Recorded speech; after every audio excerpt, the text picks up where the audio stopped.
안녕하세요. 오늘부터는 에스라서를 읽어 나가겠습니다. 에스라 1장입니다. 에스라서 1장에 보면은 이스라엘 백성이 남북으로 갈려서 북쪽은 아수르에게 망했죠. 그리고 열 지파가 흩어져서 지금까지도 그 흔적을 찾아보기 어렵게 됐고요. 남쪽 유다는 바벨론에게 망해서 70년 후에 다시 귀환한다, 이런 얘기가 이제 기록되고 있습니다. 세상의 역사를 그냥 세상 사람들의 시각으로 보면 뭐 사람들이 이렇게 저렇게 해서 이끌어가는 것 같지만, 이제 성경의 역사를 보면 하나님 미리 예고하시고 그 예고하신 대로 세상을 통치하시는 방식으로 이제 전개되어 왔다, 이렇게 볼 수 있습니다. 구약을 뭐 역사라는 관점에서 보면은 이제 그게 몇 가지로 이제 이렇게 과정을 연결해 볼 수 있습니다. 우선은 노아 홍수를 예로 들 수 있겠죠. 하나님께서 인간이 죄악이 관영하기 때문에 앞으로 120년 후에 엄청난 홍수를 내려서 사람을 다 죽여 징벌하겠다, 이런 말씀을 예고하십니다. 아모스 3장에 보면 하나님이 선지자를 통해서 미리 말씀하시고 항상 일한다, 이렇게 되어 있습니다. 그런데 문제는 이제 그렇게 말씀할 때 사람들이 갖고 있는 지식과 경험의 차원에서 보면 이해할 수가 없죠. 그래서 이제 그런 하나님의 예고가 있을 때마다 사람들은 그게 말이 되냐, 이렇게들 반박을 하고 이제 그걸 의심하고 조롱하고, 그리고 전혀 대비하지 않는 그런 형태를 취하게 됩니다.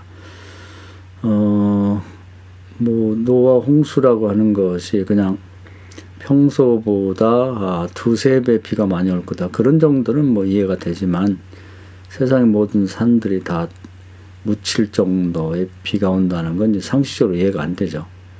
그렇기 때문에 이런 것은 지식의 차원이 아니고 이해의 차원이 아니고 믿음의 차원이죠. 그래서 성경은 믿음을 강조하는 거죠.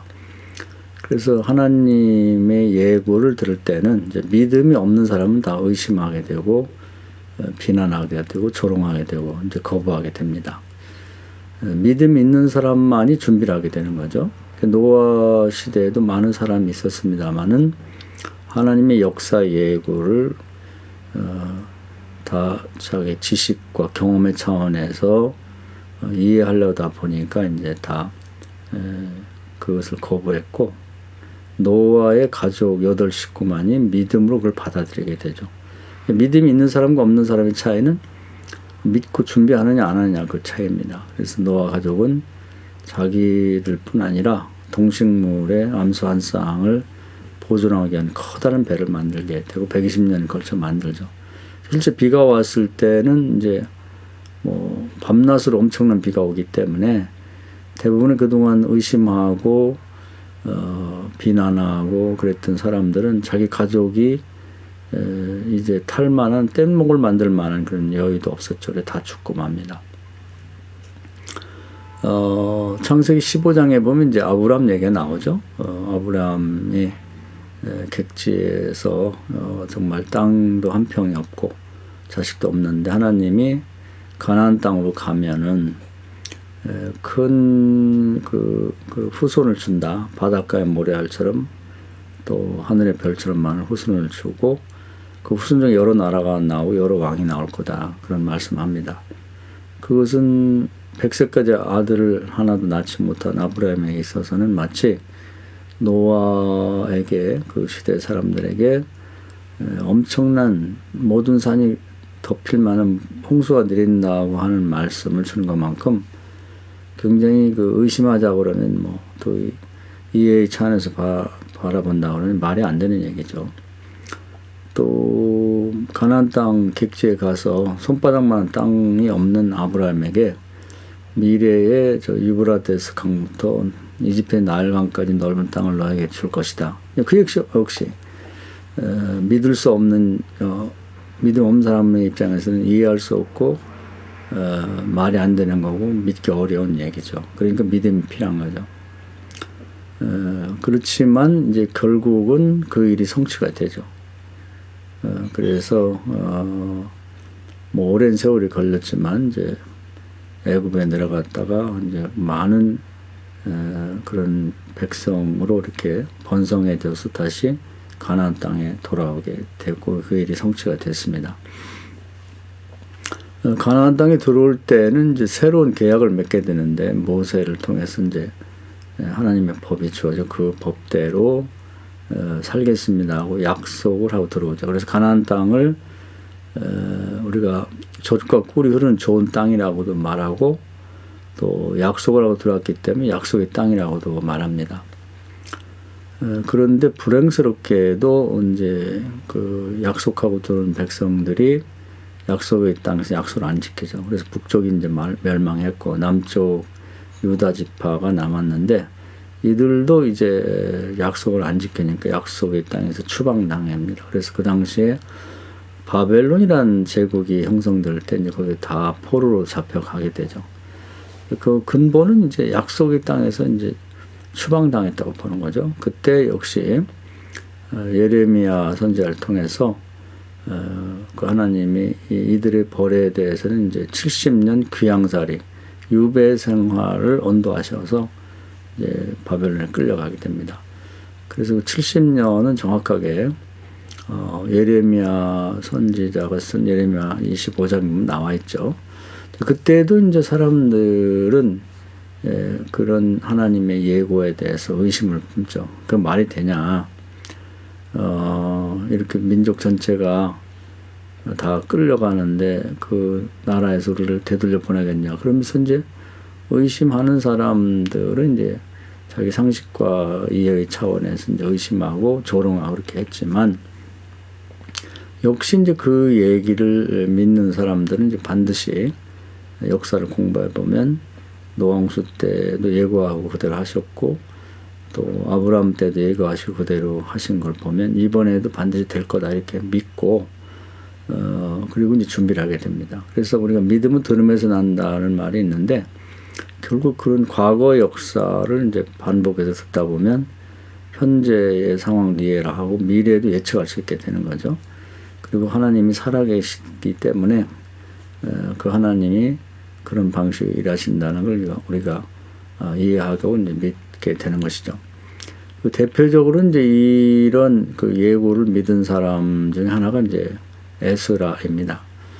에스라는 나라가 망할 때에 그 예레미야 선지자의 얘기를 듣고 이제 한 70년 후가 되면은 이제 객지에서 그 신앙을 유지하기 어려울 것이고 또 특히 그 이제 전쟁이 발발하면서 이제 많은 성경들이 이제 훼손이 되고 또 뭐 바벨론에 가서 신앙도 유지하기 어렵고 이제 말씀을 계속 가르치기도 어렵고 그러면서 신앙이 떨어질 것이다. 그러나 다시 되돌아오게 되면 이 말씀이 다시 필요할 때가 올 거라고 생각하고 오히려 바벨론에 가서 그 성경을 연구하기 시작하죠. 그리고 이제 특히 12지파에서 이제 유다 지파만 남고 다 사라진 이 현실이나 하나님이 어떤 뜻을 갖고 계실까 하는 걸 이제 깊이 고민하고 기도하면서 연구합니다. 그래서 역사를 되짚어 올라가 보니까 그 유다 지파, 즉 자기의 선조인 유다가 하나님이 그 주신 그 야곱의 12아들 중에 다 그 후손들이 없어지고 살아남은 이유가 있을 것이다. 그래서 유다를 연구해 보니까 그 야곱의 아들들이 이제 요셉을 죽이려고 할 때 유일하게 유다가 기지를 발휘해서 요셉을 구원합니다. 그리고 다시 이제 그 유다 지파를 또 중심으로 이렇게 보다 보니까 그 이제 성경에서 우리에게 신기하게 말씀 주는 것이 이제 그 유전의 문제입니다. 유전. 과거에는 이제 유전의 문제를 중요하게 생각 안 했는데 요즘은 이제 중요하게 생각하죠. 그래서 한 집안에 이제 무슨 병이 하나 생기면 그 후손들에게 그 병이 유전이 된다는 거죠. 그래서 병원에도 가면 요즘에 이제 그 가족력이 있는지를 이제 물어보게 됩니다. 그 문진이라고 그러는데요. 이제 질문을 통해서 진단하는 거죠. 그 다음에 이제 과학적인 방법을 사용하게 되는데, 우리 모든 집안에 어떤 흐르는 저주도 있고 축복도 있고 이런 것이 이제 유전이 되는 것 같아요. 유다 지파에는 그런 게 있는 것 같습니다. 그래서 국가가 위기에 처하게 되면 유다 지파들이 나서서 그 위기를 극복하고 구원하는 역할을 합니다. 가나안 정복 전쟁을 할 때 에브라임 지파에 이제 여호수아가 지도를 했는데 결국 이제 대부분을 점령하지만 그 헤브론 지역의 아낙 자손을 점령하지 못합니다. 난공불락의 요새고 또 워낙 그 사람들이 크다 보니까 그 12정탐꾼이 가서 그들을 보고 이제 좌절하게 되는 거죠. 겁을 먹고 그들은 장대 갖고는 맥두기 같다 했던 그 장본인들입니다. 그런데 이제 그렇게 정규군들이 점령하지 못한 지역을 점령한다고 나선 사람인데 그게 바로 갈렙인데 유다 지파죠. 그러고 나서 결국 그곳을 점령하게 되면서 하나님 앞에 인정받고 민족으로부터 인정받아서 그때부터 유다 지파가 앞장서게 됩니다. 그 후에도 보면 이제 그 사울왕 시대에 블레셋과의 전쟁에서 가장 어려운 때가 이제 골리앗 장군이 등장했을 때인데 아무도 그를 해치우지 못하는데 비록 소년이었지만 다윗이 가서 그를 처치함으로써 이제 나라를 구원하게 되죠. 근데 그 다윗이 바로 유다 지파죠. 그런 식으로 이제 이렇게 역사를 되짚어 보니까 그 유다 지파만을 남긴 이유가 있는 거죠. 그래서 그 후에 예고하기는 이 유다 지파에서 계속해서 창세기 3장부터 예고된 여인의 아들 동정녀 탄생에 결국 그 구세주가 날 거다 이걸 예측하게 되는 거죠. 그래서 이제 에스라는 다 그 약속의 땅에서 추방당하고 없어졌는데 유다 지파만 남아서 보존되고 있는 역사적인 현실을 이제 그 재해석하게 되죠. 그래서 성경을 근거로 이제 하나님의 뜻을 파악하고 이제 자기 나름대로 역사를 다시 쓰는 게 이제 역대상하가 되고 에스라, 느헤미야, 에스더 이런 책들을 이제 다시 집필을 하면서 또 그것을 근간 삼아서 이제 그 앞선 역사들을 다시 정리해서 오늘날과 같은 그런 성경의 형태를 이제 만들게 됩니다. 그래서 결국은 하나님이 미래에 대한 역사에 대해서 선지자를 통해 예고하셨을 때 지식에 기초한 사람들은 말이 안 된다고 멸시하고 무시하고 그건 뭐 노왕수 때도 120년 동안 보통 사람들이 먹고 마시고 웃고 떠들며 했던 행태죠. 그리고 이제 뭐 아브라함 후손들도 역시 마찬가지였죠. 대부분이 노아 시대 노아 한 가족만 준비했던 것처럼 그 아브라함 후손 중에서는 모세 한 사람이 끊임없이 반드시 하나님의 일이 성취될 걸 믿고 준비를 해왔죠. 그래서 하나님이 그를 통해서 출애굽을 완성하시는데 이 예레미야를 통한 바벨론 추방과 회복은 또 역시 믿음을 가진 소수의 사람들을 통해서 이루시게 됩니다. 그래서 성경 해석과 성경 말씀에 대한 다시 부흥과 또 보급은 에스라 한 사람 70년 동안 끊임없이 하나님의 그 계획에 바탕을 둔 표대 그런 자기의 인생 목표를 두고 준비해 온 사람 그 사람을 통해서 이제 성경을 다시 되살려서 이스라엘 백성이 신앙교육을 하게 되고요.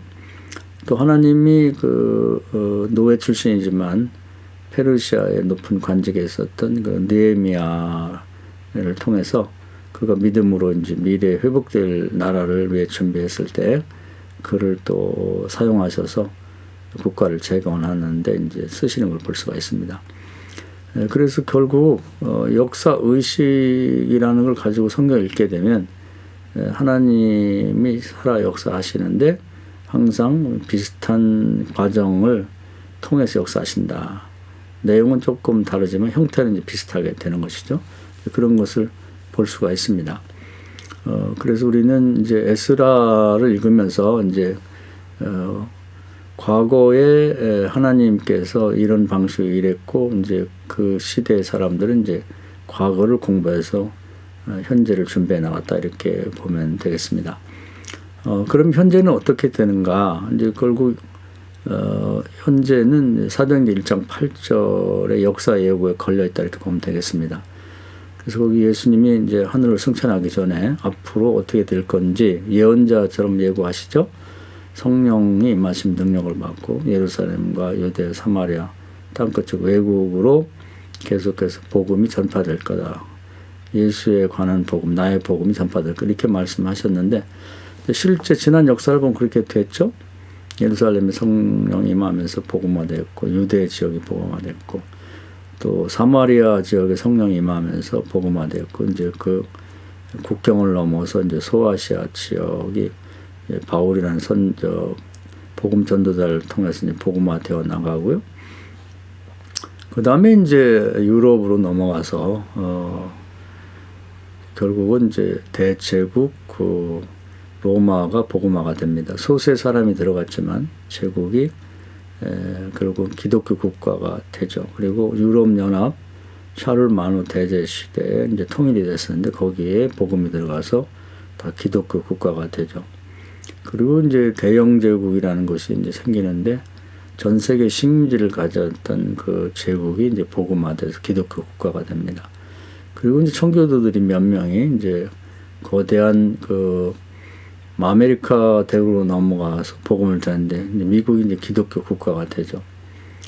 그런 일들이 지금도 그 역사 의식을 가지고 바라보게 되면 계속 진행 중에 있다고 하는 걸 알 수가 있습니다. 그리고 태평양을 건너서 복음이 한국에 왔는데 한국은 뭐 과거에 다른 나라들은 이제 총과 칼을 들고 제국을 건설했는데 우리나라는 이제 특이하게 하나님 이제 문화 제국을 만들어 가고 있습니다. 이건 우연이라고 생각하면 안 되는 거죠.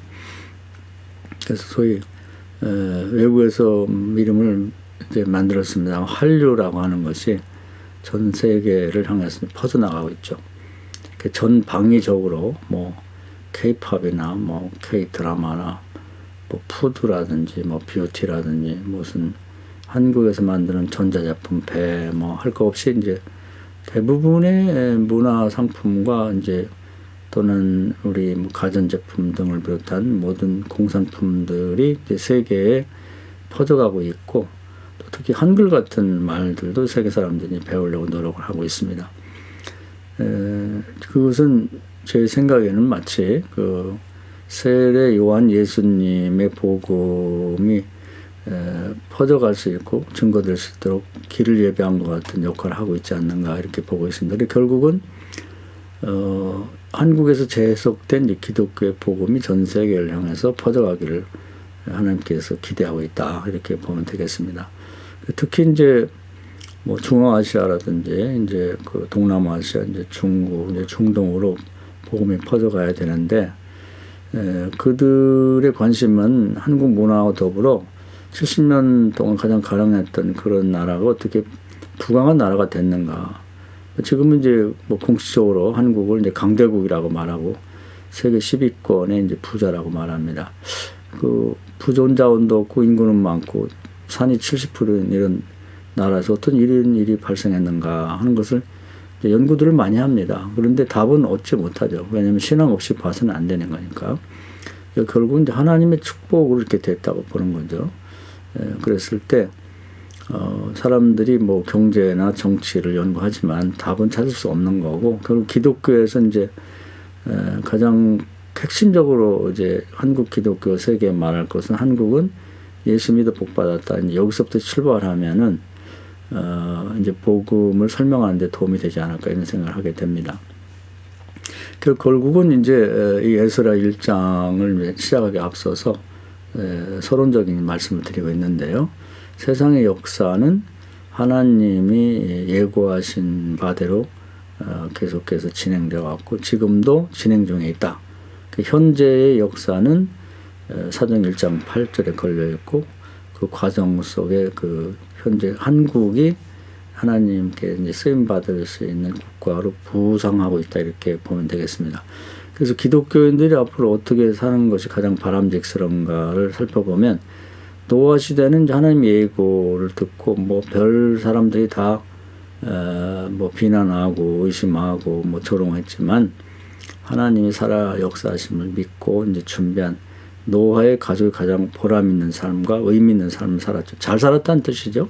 그래서 하나님이 그 사람의 얘기를 이제 남겨서 우리에게 본받으라 하고 있고, 아브라함 이후의 시대는 모세가 제일 잘 살았죠.